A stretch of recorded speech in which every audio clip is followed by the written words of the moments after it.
de mingi na bino so bozuli baku ya kolanda émission na bino plateau spécial on a chaîne na bino Congo Star Télévision plateau spécial à Mokolo lelo ya mbeli bino maître Clément Muza KMB o yazali cadre bongo na plateforme ya Lamuka nde mwana mboka lelo to kobeta masolo moi ebele na pita kopesa yo mbote mwana mboka Clément Muza mbote na yo mbote mama journaliste bonne santé.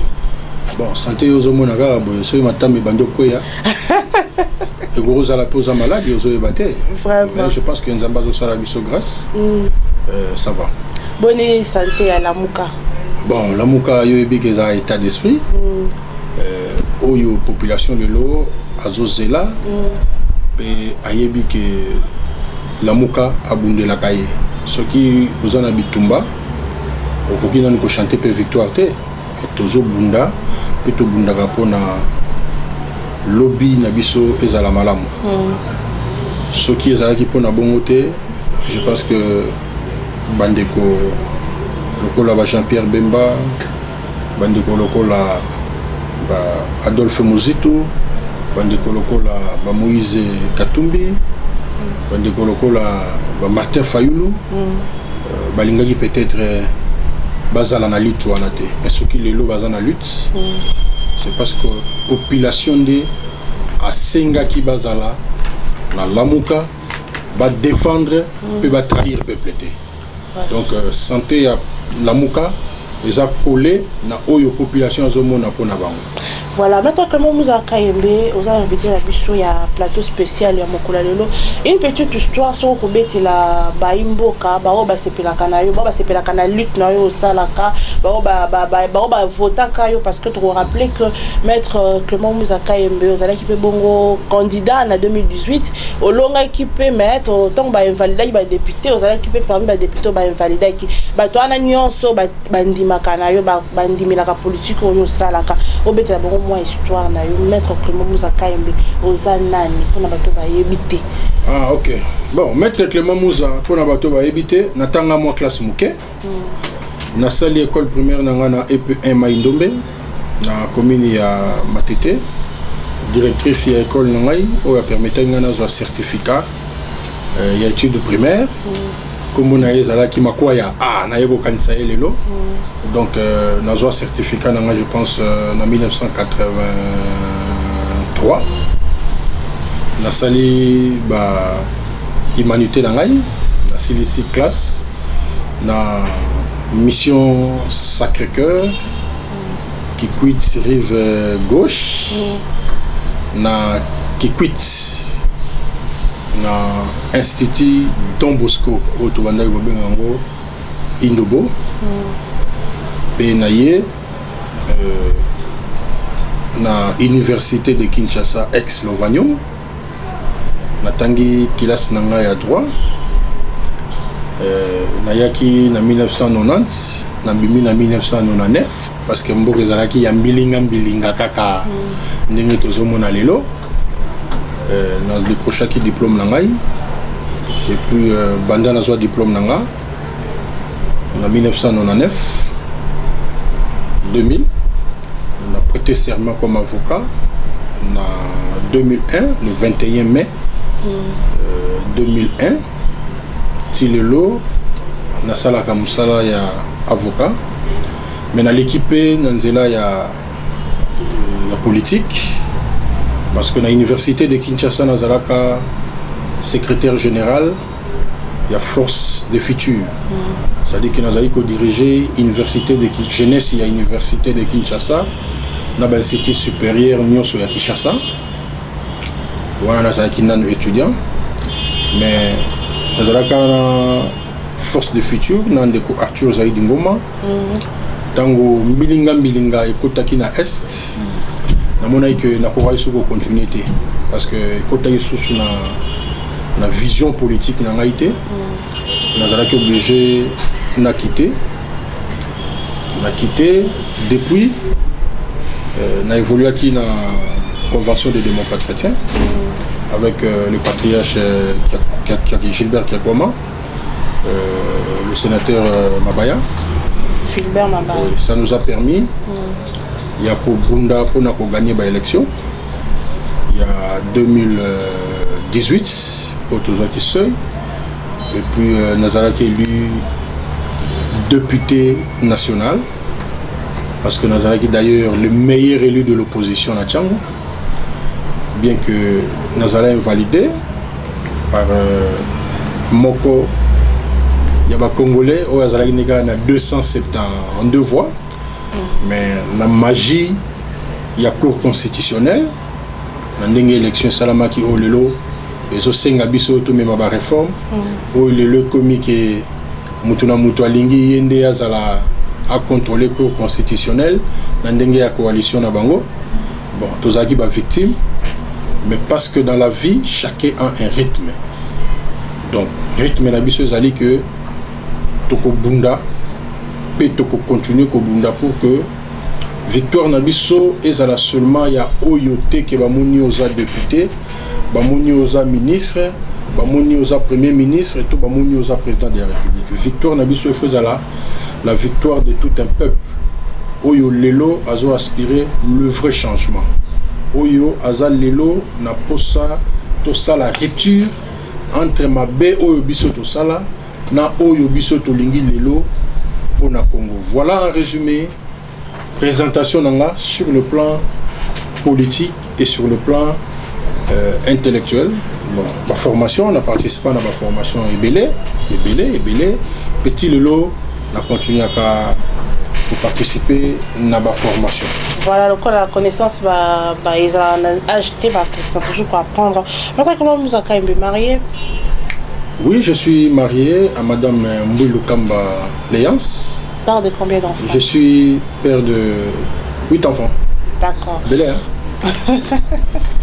Voilà. Maintenant que vous avez vraiment les caméras autour ça la macalamine de retour il y a moi dans beau Martin Fayulu Azali bongo leader on est benge président à longue élection selon bino de vous allez pour le vayango na coordonnateur Adolphe Musitu retourne à bango parce qui tournait tout le bongo batambla qui mabamboka libanda ebele retourne à bango moi la mboka Martin Fayulu na le coordonnateur Adolphe Musitu ba sali discours na Sainte-Thérèse.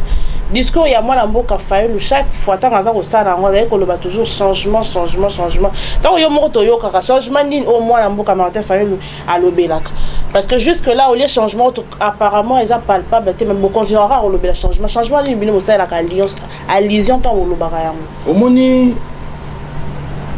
ndeko Etienne Tshisekedi wa Mulumba oyo lelo batu ba lobelaka oyo lelo aza référence na démocratie na mboka na biso eza na makambo ebele azali koloba to banda komona mais papa oyo nini azoloba mais lelo to komona ke lutte na ezaki fondée sur les valeurs.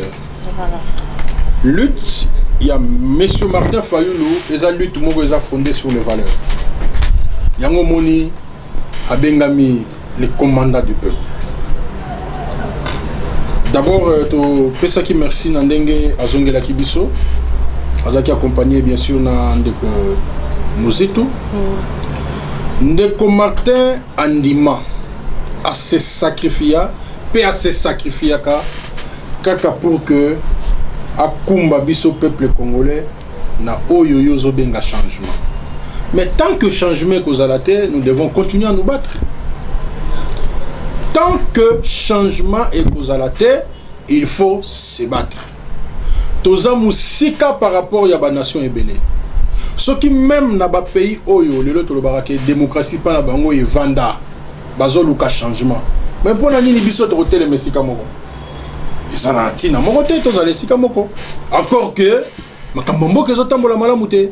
Mais la place bon lobela ka loko moko changement bino batala muka na parle bo sala ka nini pona changement ngo za ka slogan te mais comme palpable toza na combat le changement oyo biso to lukaka toza lelo na combat oyebi ndenge to kendaki ba élection population majoritairement oyebi ndenge ni na votaki et résultat o toza ki na ba élection oyebi ezala ki ndenge ni lelo na ndenge élection na nyonso salama ya mabe na ndenge kumbamati pa ya ba juge lelo biso tozala invalidé parce que ngamo naza exemple ya injustice wana mais injustice on est salama pour n'angaka qu'individualité.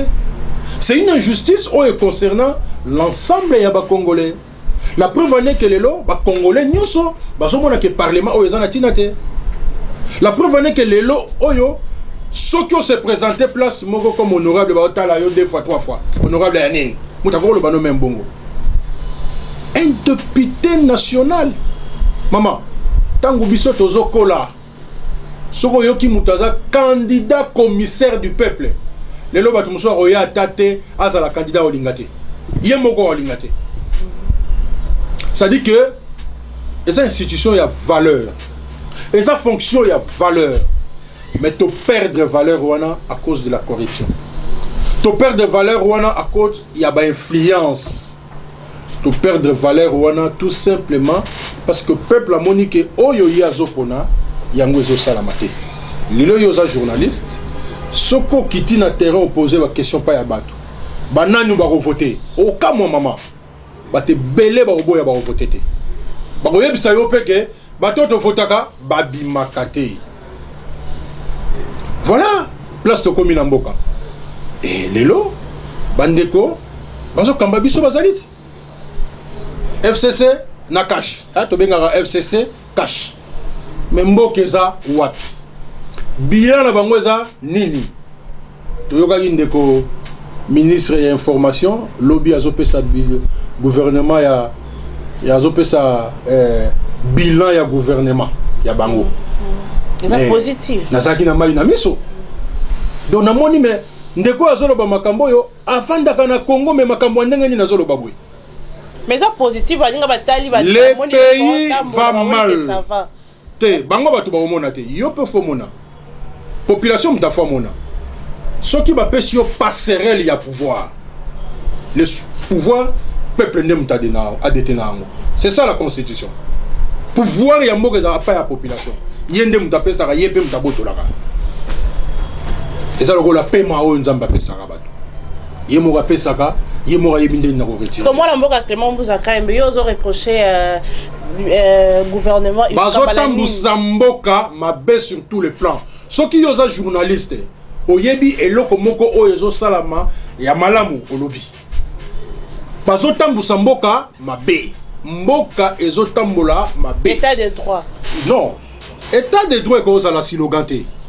État de droit, ce que constitution va reprendre yango plusieurs fois. Combat o biso to bunda, biso to bunda. Na bande comme suso lelo basa na cash. Ezaki combat ya état de droit. Ezaki combat oyo héros na biso. Monsieur Tien Tshisekedi abunda to bunda ensemble. Mais ça dit que palpable moi. Non, maman. État de droit est siloganté. L'état de droit, mais il faut ça na musala. Na côté un secret na yote les leçons qui ont bandi ko betela ba camarade na yo bito bandi betela ba mama musalo sala ka secret tu gagnes okomi yo kama wa yo moko sans que ngana intervenir. Donc chacun dans sa conscience a yebi ke mboka etambola malamu te. Il y a rien. C'est ça l'état de droit. État de droit yo kan tsezani. C'est ça l'état de droit que le peuple a vivre bien. Peuple atambola na se ya mibeko. Peuple a ça, c'est ça l'état de droit. Les lots. Est-ce que vous avez droit à la santé? Ya ko soba soin moko est approprié? Madame. Oza lelo na droit que autant di samwana na yo na ndenga malonga? Oza na droit lelo ya musala? Musala ngoza wapi? Okino luka wapi? Awa na mboko ba investisseur bayaka. Banda ba bandi ko ti lelo ba investisseur baye? Ba ko ya ndengeni. Dans ce pays où insécurité zo mona na boy. Dans un pays où ils ont dit que non, nous devons cesser d'être clients. On doit cesser d'être supporters.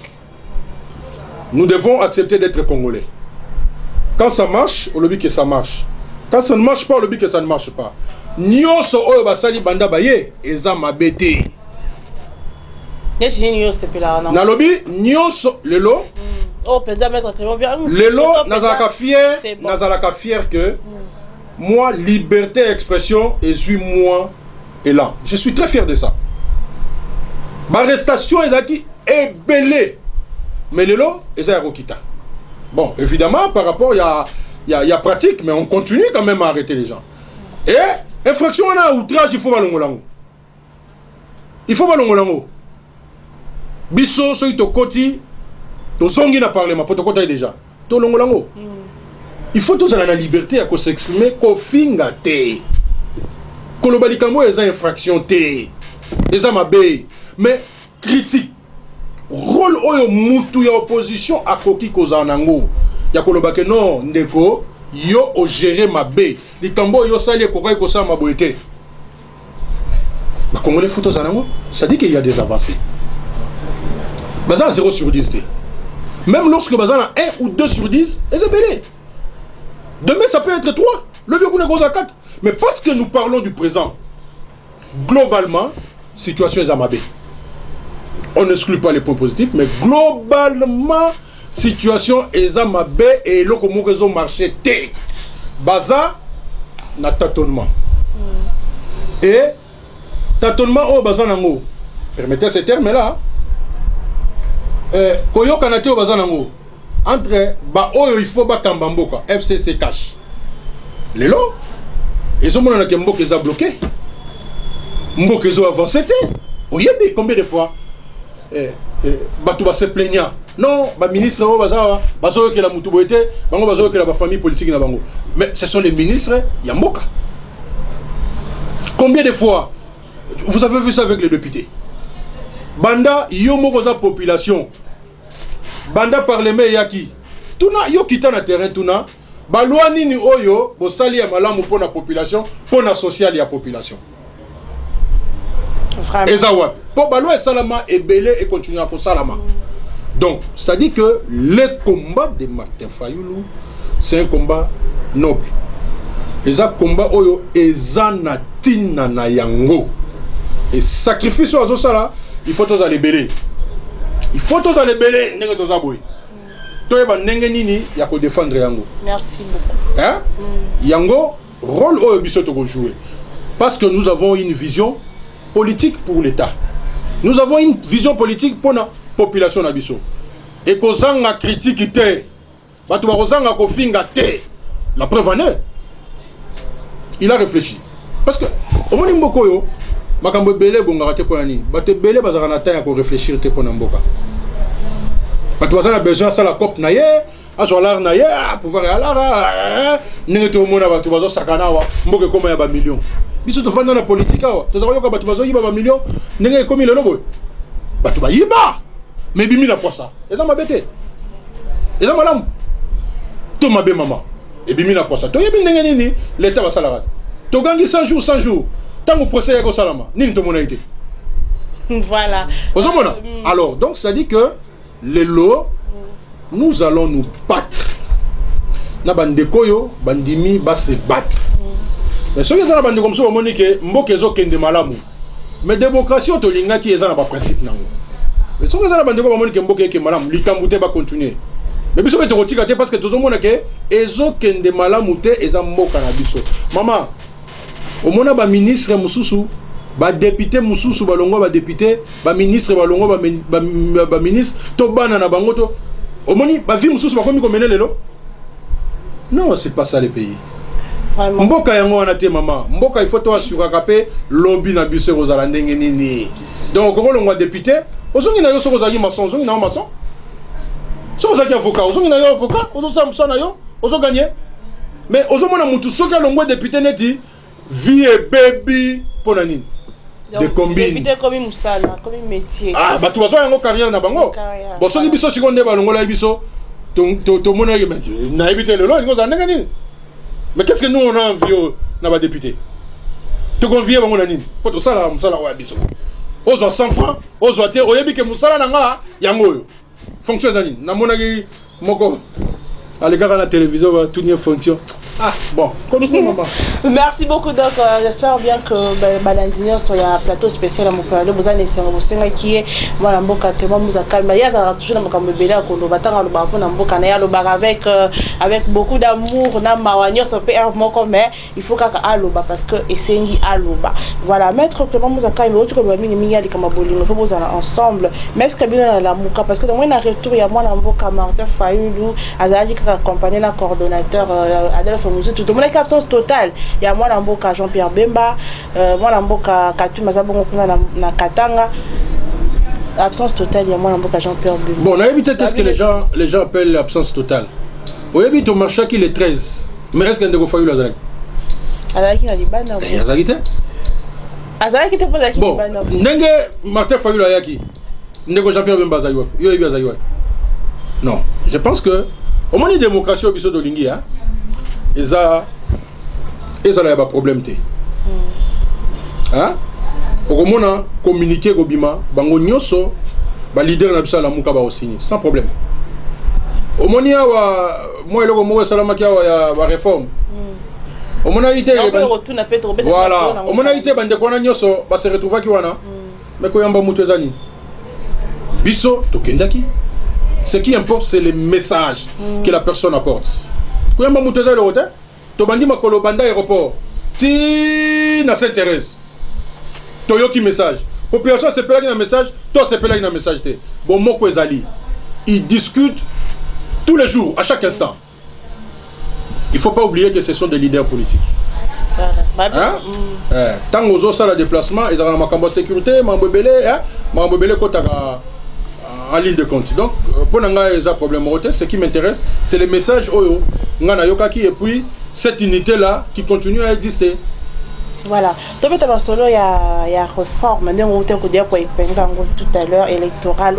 Il faut que vous vendre. FCC déjà boye qui ont mis la muka bondimi yango. Ce qu'on peut expliquer peu la mboka, bon peut comprendre tes nini. Importance na ko za nini. Maman, na lo bango na ngongo ya pété. Ya koganga te po mso ya mboko yo so bandi ko yoka ngo to bandi ko loba yango ko yoka posa kolela o mona penda mutoyer ville ayene ko chaye to ayene ko coopérer po bato ba yaka ville belé awa bazatu ba yaka misala te ba yaka ko coopérer o bi terme coopérer ba yaka ko coopérer a luka luka ebité a ozwate po atika ke lo côté hein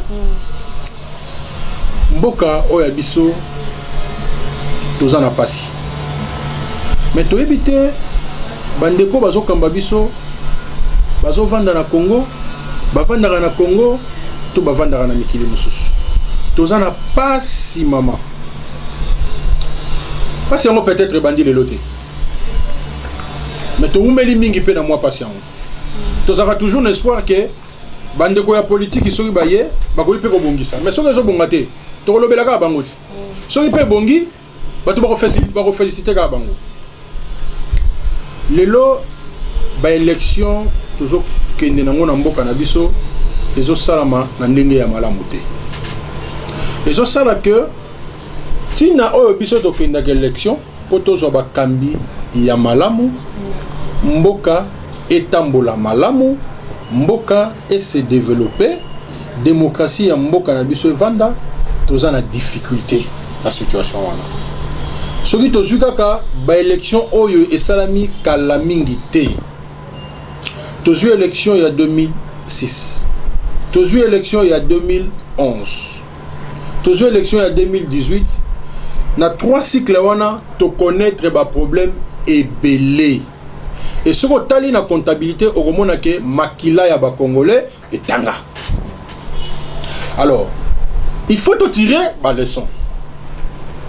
Lelo nyonso ezotambola na mboka lelo ekomi lokolo ekomi crise ekomi lokolo mboka oyo faut to bandela yango il faut to refaire ndenge ba français baloba mais to bongisa mboka na ONG te maman to bongisa mboka te que non association des ressortissants de te to bongisa mboka na loko wana te mboka ekobonga mokolo l'état akozwa ba responsabilité na ye vis-à-vis la population.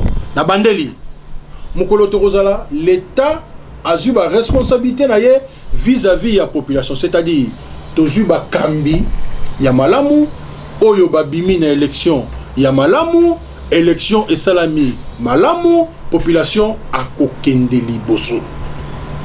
Lelo ezomona nake ba institution oyo toza nango ezo poser problème na pesa yo exemple ya Assemblée nationale. Parce que ngai moko naza moko ya victime. Le kola naza mutu oyo naza victime naza kana esengo ya koloba makambo etali ngai. pour eza kotonga te o gagner élection na élection yozui ba voix o yozui eleki liste nyonso ya bandeko wana eleki yango olandi yo moko ba voix na yo mais muto aza na 275 voix. Imagine ni juge constitutionnel à Sali pour que Moutouana a comment na 10 000 voix. Olandinga, mais attaque quoi comme bongo, ba voix na yo kaka eleki. Mais balobite yo zala mupandi. Tozana bande comme sous lelo, bas invalidé parce que bazali na 17 000 voix. Invalidé, mais Moutou azana 1500 voix à l'eki. Tozana bande comme sous kutu Asambi pété, biso pété samba na biso té hein. Asamba pété. Boye batumi balé oyo bakutani po basamba, babimisi moko na bango, balongoli oyo kuta yebi likambuté. Lelo batu nyonso bazomona ke cour constitutionnel asala mabe à l'époque. Je pense que les amis dans le congrès. Mais même le président de la République l'a dit. Quelque chose est salami. Total na boembunzu na mbunzu na tolandi ki ngona. Mais parce que nous sommes des victimes toza ba héros. À travers biso mboke ko iko bonga. À travers biso to ko iko zo ba réforme ya solo na domaine wana. Donc biso to batu ya ko lela te. Toza batu esengo. Po na sima na biso nde mboke ko iko bika. Lelo et mon ami que na ndenge ba élection za iko salama. Ezala na seni. Ezala na cour constitutionnelle et tout le monde que makambuya malamu ezo salama te ba loi ezo salama ba loi moko taillé sur mesure tant que boya ko comme pemena élection comme kete élection aux la sous tour monté et comme des tours to élection aux la sous mais to bandaki na 2 tours to comme na 1 tour et tikali muke to sala demi tour et tikali muke to sala demi tour ba to baya ça que non parce que ça doit se faire dans le cadre institutionnel. Ndenge bande ko FCC ba loba. Mais basa na ba député ebele. Bango ba ko ya ba lobi ke to ko kende susu na élection te ba to ba voter président de la République. To bando voter président de la République dans l'Assemblée nationale. So eleki. To bango ba na majorité. La majorité on a to yebi baso yango ndenge nini. To ko tika te madame. To lobi boye mboke zo tambola malamu te. Biso nyoso to bandana kondimake mboke zo tambola malamu te. Le qu'on a déjà batu bandi kondimake il faut to sala ba réforme. Et ça déjà malamu. Mais si ko to yoka ba réforme ni to sala. Et ça ka ba réforme il y a ba élection te. Mboka mo zanga makambo élection. Makambo zebele. Makambo zebele. To sala ba réforme oyo ya solo. Oyo zali essentiel. Oyo ko zala prioritaire. Oyo ko zala impératif. Parce que tant que la réforme est en bon. Et ça peut mbongo. Ce que mbongo wane ko quitter. Bon ça ni. Bon tala nanu oyo na moyen bozana ngo ndenge ni boko sala. Pe tango mboka na biso za population bandi côté lema. Et ça la kaka oh wana kuna ba occidentaux ba komi ko sala boye wana ba pays ba komo ça et ça kaka bongo. Biso ba oyo tozala na lutte temps ebele to yebi ke za la kaka bongo. Mais mboka oyo to ko insister. Biso to linga mboka. Bango pe ba linga mboka. Mais ba intérêt na bango personnel ça la ke eya nete boto la biso mboka te o eza mabele na biso tala lelo na est na ocha ministre aye ba lobi te to na besoin bongo na ote biso toza na problème toza na besoin ya kimia na mboka toza na besoin ya sécurité tala lelo ndeko mukwege docteur baso menacé ye babomaye prix Nobel mikili combien zo luka ke bazo na prix Nobel. Mais tout le monde est ambassadeur, il y a Rwanda. Alobi, rapport mapping, on les a Lokuta. Voilà. Hein? Et ça, Lokuta. Bon, il y a Rwanda. Alors, les Congolais, nous devons faire un effort. Il y a des patriotes, il y a Rolingamboka. Clientélisme est à la tête. Nous n'allons pas construire les pays avec le clientélisme. Tu construire Mboka te na tribalisme. Tu construire Mboka autour des idées, autour des valeurs. Nde to ko tonga mboka Merci beaucoup, Mme Mboka Clément Mouzaka Yembe, va répondre sur les coupés, ça, vous voyez, on a des questions, il y a des questions, comment qui peut y avoir bango.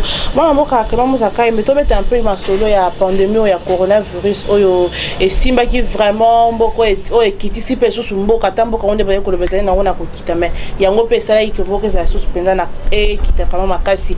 Surtout, Mingi Koto, il y a Tchangou. Et si quand on est tout ça penza této le bango bongo on est tout ça vraiment ba mesure de barrière té donc on ba cache né on ba ni on ba tout ça yango té na part na yo attaque ligne na bango ba vota kayo au salaire nini comme si on comprenait ka idée à moi OK bon au moni maladie côté libiso hein tout le monde a été que fin du monde au banda na Congo té tout le monde a été que fin du monde et bandi na au banda na Congo na part na au salaire nini voilà sensibilisation je pense que nous avons payé de l'argent avec des moyens propres, tout ça la sensibilisation. Et je pense que les grandes chaînes de télévision, Yambo Cannabiso, Balekisa, sensibilisation pour que comme la moutonnion. Et sur le terrain, tout ça la haute au sala. Parce que l'État, tout ça qui parmi bateau, tout le monde a bougé l'État pour tout ça a été ça la macasse la sensibilisation. Petit siko l'État face à la macasse. Donc on a renouvelé sous l'inquiétude nangawana. Il faut à ça la macasse la sensibilisation parce que malade est quitté bison en nouté et bandi ko diminuer et puis ce qui est grave c'est que bato belé til le lo bandi maraté que malade on ezali et belé va considérer que malade on ezali bato ya mbongo mais parce que vous avez parlé de Tchango ko roza la place moko to ezala que bango ba subisa la kaka mais biso de vivre en eti tous en dehors il y a Kinshasa to vivre dans des conditions très difficiles. On n'a pas de route. Oyebi que maman Tchango za na banzela te. Oyebi que Tchango za problème ya courir za sérieux. Pe Tchango za na nzela moko. Moko. Donc dès to beta lisolo boye, soko yoki ke po ya manji ya manji le bukani. C'est terminé to kesu kuna Tchango. To la koto. Soko yoki ke pont ya manji le bukani. To la likoto. 100 jours et mon ay Tchango te. Que ba go sala pont moko. Au moins place va sali biso de mouton na bitabe. Mais ba go sala nzela place wana et bimi kingabwa. Et ils a venu sep. Soko ke otali direction ya sep wana. Oh ils ont réunir des hôpitaux, des grands hôpitaux ya Kinshasa. Mutombo di Kembe na Roi Baudouin. Oh ils ont relié on a sep. Bon, tala ke mukolo mususu sep ezui moto. Yo imaginez que les grands dépôts, il y a carburant à Kinshasa. Mais ça c'est quoi? Mais au Kende, babalabala ya pamba côté mususu, po biso tozaka na biso na batute. Po biso batu ba yebi biso te. Po biso batu ko bundela biso bazala te peut-être. Mais tant que aurons occasion boye ya koloba, les gens nous écoutent.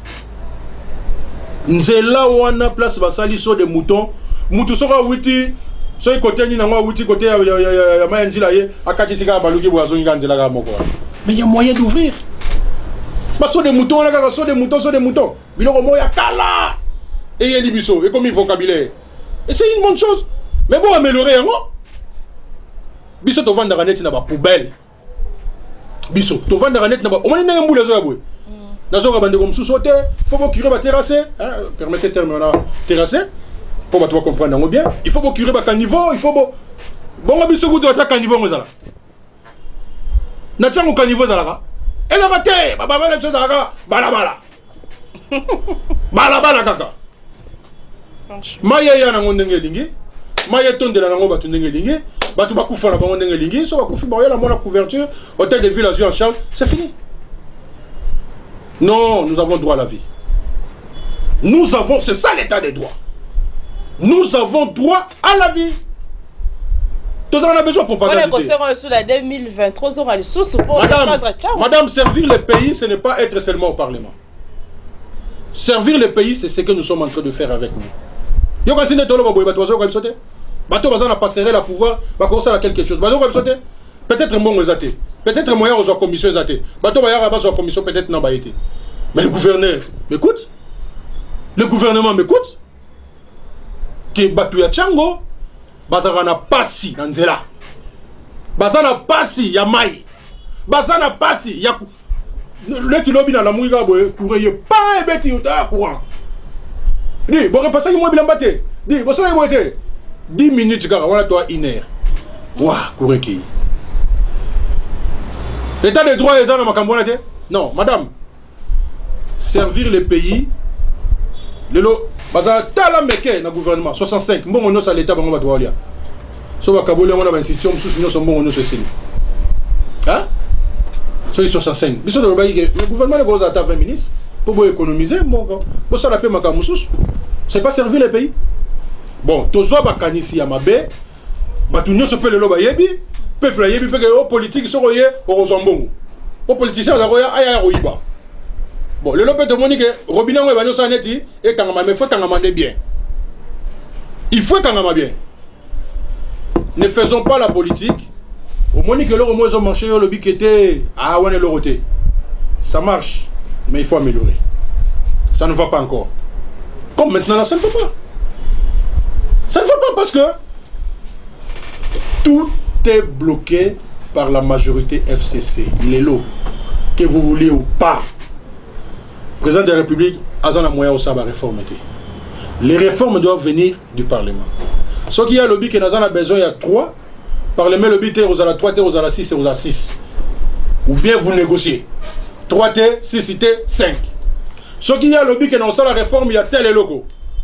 Parlement, le lobby, non, ça ne passera pas. Mais lorsque le Parlement décide, et où le Kabongo, pour majorité, Zaya Bango, Nandenge, au Basala, qui est besoin de majorité. Comment voulez-vous que le pays avance? Nous avons la crise. Et cette crise est multiforme. Crise wana le loza profond. Batu ba mona kaka. So ba yuma ba crise boy. Ba le mama boy. Ah ba luka ba ki no partager pouvoir. Na yebisi yo sala sondage tuna batu banani ba voter lisusu okokamwa.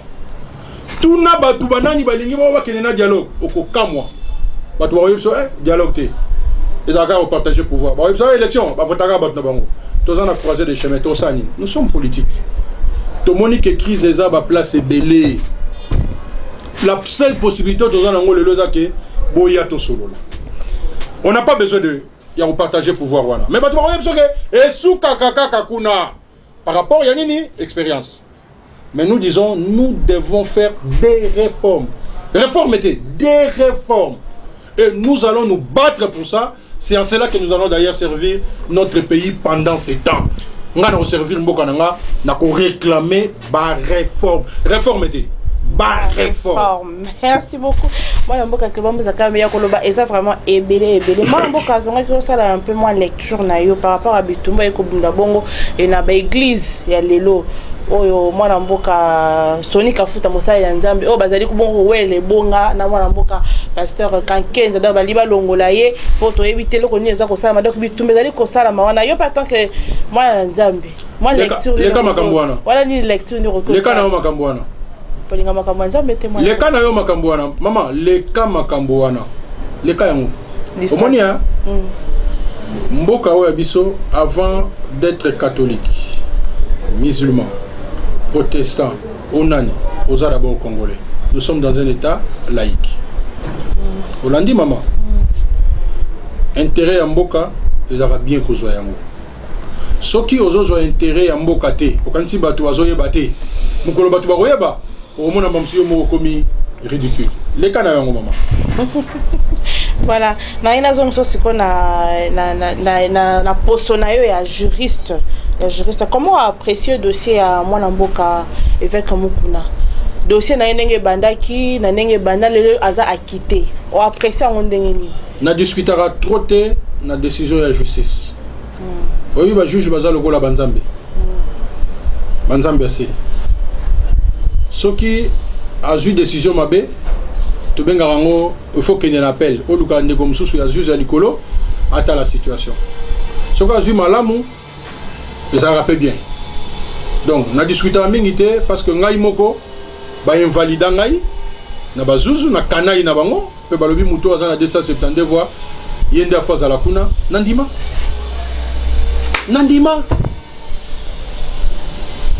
et le côté roseng ezala que une bonne justice. C'est ça notre combat. ce que la justice ya malamu problème ezate mais justice ya mabende tokolingate azaki na avocat lelo ba quitter client il faut ba solo là mais ce qui na zongi l'aspect politique ya makambo nga na soutenaki mukuna nga na soutenaki parce que lutte na yezaki makambo ndako le bezaki ya bongo makambo zaki ko le bezaki makambo yo na koyoka yango pe ya ko corriger yango et ko pe ko changer pe makambo mboka mais baye baboti moi eloko moko wana oyo lelo et mon ami qui va accusation ngo juge a monique eza bongo te mais loko langa nazali ko soutenir na usana sengote mais pas tout souvent usana sengote voilà pourquoi je n'aime pas trop commenter ma décision ya ba juge. Voilà, to beta il solo à Mwanamboka Vital Kamere o azabongo malade sans ça déranger avant que tu en as déjà liberté provisoire plusieurs fois. Ba ko boya ko pesa yango. De lorsqu'on sentait dérangé ba avocat ba ko senga que il faut que ne ko soit soit moko ya bien même na libana ya mboka. Mais apparemment il ko pesa mais la été. Mais la santé n'a pas de prix. Santé ça n'a prix. Pourquoi on peut refuser à un citoyen congolais oyo bato yo batala ka makambo ya bokono? Ba médecin ceux qui ba monique moyen ba soigner à ezate et qu'il faut que nous avons côté mususu azana peine ou ezana définitivité parce que azana niveau ya appel ceux qui bato yo ba sala makambo ba monique ba koyiko que nous soigner place mususu problème ezate c'est la constitution bon moyen mutu ezali sacré et leki nyoso mais l'état a prévu des mécanismes oyo tangu likambo ne faut salama et au salama ndenge nini eza ndenge moko ndenge balongolié na prison ba memié na centre moko pour soigner mais ça ba médecin ba soigner kuna ba moni que kanaye ezo nécessité que il faut ba transférer ailleurs c'est ça le problème aussi en mboka tant on le non mboka tambola malamu te ba bazon di maté mutu fo balongola ye awa po kende côté mususu bongo yo o kende yo ebi que na cité ba bazo kufa po azana ki cité o mais aspirine ate azana moyen que l'hôpital te adaye na ye batu ba pe bakundi po eloko eleki moins cher na mboko ezaka cercueil ata na ba quartier to kongola ke monani to beti mabaya ba ke bakundi mais qui c'est moi voilà po azana moyen wana te donc situation en mboko eza mabe il faut bima po que ne kozwa ba soin hein covid ngo pe e yaki awa to souhaiter te poser maladie mais soki umela ki batu mususu zo mona ba bungi abungi ka ye moko po moyen que de libanda ezate vol ezate mais ezongit alors comme la santé n'a pas de prix azana droit comme tout congolais au moins il y a azana moyen azana droit ko ko se faire soigner justice a rezoba précaution na ye ndenge za la cadre ya mibeko pour nga et ça problème côté à partir du moment où azo samba na yebi que moi même je suis praticien tant que il y a azana situation wana nini avocat za la nango encore que bazana niveau ya appel bato fo ba yebake condamnation ba yoko yi pa ya caméra ezana ya ko kanga mate ça dit que ba ko mona lobby ba lobby que te asala gine lo côté c'est possible c'est ça le droit mais bien comme on a besoin ngona alors le les en définitivité ce qui situation na ye penza et la kisi que akoyi govanda wana te on a vu ça ba négocier coco ba ça rapide ba maladie est-ce que va bénéficier wana ba nité ba joga yango mais ça peut mutu santé d'abord la santé santé ya mutu na la vie ce que l'autre dit que ndeko wana kufi na prison est-ce que c'est le respect ça va congolais et qu'on se fait ça va congolais donc passion la politique et ça la mingité mais tout qui ndana na makambo eza ya solo peut permettre que mboka et avancer donc makambo wana ya 100 jours il faut bakumba yango tina suka pour ba 15 millions pesali ba 200 millions ezali ba makambo ndenge na ndenge ezali bakumba yango soki balingi bakumba yango so balingi bakumba yango te alors bosala eloko mosusu eloko boko kosala eza vérité et réconciliation et kumba pe Afrique du Sud liboso parce que biso ebele na Congo toza ba cause lelo Congo ndenge komi boy faisons la réconciliation vérité et réconciliation faisons ça. To kotonoka otonti mwana mboka tema muzaka na mabia no iko yanula to kendaki penda mingi na makambo mboka meto kitina na sedan to kitana ba humeur donc ezaki ya moko mata ekitana Voilà, moi, quand je suis distraction dans les aranines. Pourtant, on s'est là, la politique, autant pour la réunion, qu'on va dans le bureau, et moi, vous allez rappeler stress. C'est à part, tant on a un moussala. Voilà, moi, je suis quand même distraction. Bon, dans ce timing, moi, j'ai des chèques. J'ai des chèques mingi. Vraiment, j'ai des chèques mingi. Nalingaka je bato bako comme moyengo mais neti par exemple Paris mutuel urbain nalingango moi mingi pona mona ke eza moi neti moi j'ai des chèques hein nalingango trop nalingaka pe ko sala sport nalingaka ko sala moi sport mingi mais distraction nga mingi ezalaka balé nalingaka vraiment balé mingi la preuve est que naza même encadreur président et équipe moko ah bon ya munene pe awana kisasa broder wa betara na première division na plateau donc nalingaka encadrement ya ba jeune vraiment mingi donc distraction nangi za mingi na cadre wana parce que kotanga natanga tous les jours vie nangi za ya kotanga hein donc bon en tout cas, on a sport moi mingi. Artiste préféré à mettre Clément Mouzaka Mélarana. Ah bon, artiste préféré, na go combattre ezaka nga pendant lingana Kester. Artiste nga ti lelo ezaka Kester. Mais na ndenge ya ba mama en tout cas na ebike sona lobike bokoyi ko bomanga na olinga pe liwate. Mais en tout cas musique alors mbongo na samba msusu na koyoka ngo banda na la mugiti na olala na se sentaka bien donc leur mbongo comme artiste azana mutema na ndenge Kester azalaka voilà moi na Clément Mouzaka mais selon yo na ba président nyonso baleka président nini o penzo lo baka soki papa azalaki soki mwana mobali azalaki même mboka na biso linga ezana ndenge msusu ba président nyonso baleka déjà on est président de l'État, nous avons un rôle à jouer. Kassofu doit jouer un rôle après l'indépendance. Mobutu a joué un rôle après l'indépendance. Nous avons des ordres de Nyosoro et Landaki. Laurent Désiré Kabila a joué un rôle après un long moment. Il y a dictature Namboka Nabiso et puis combat aux populations.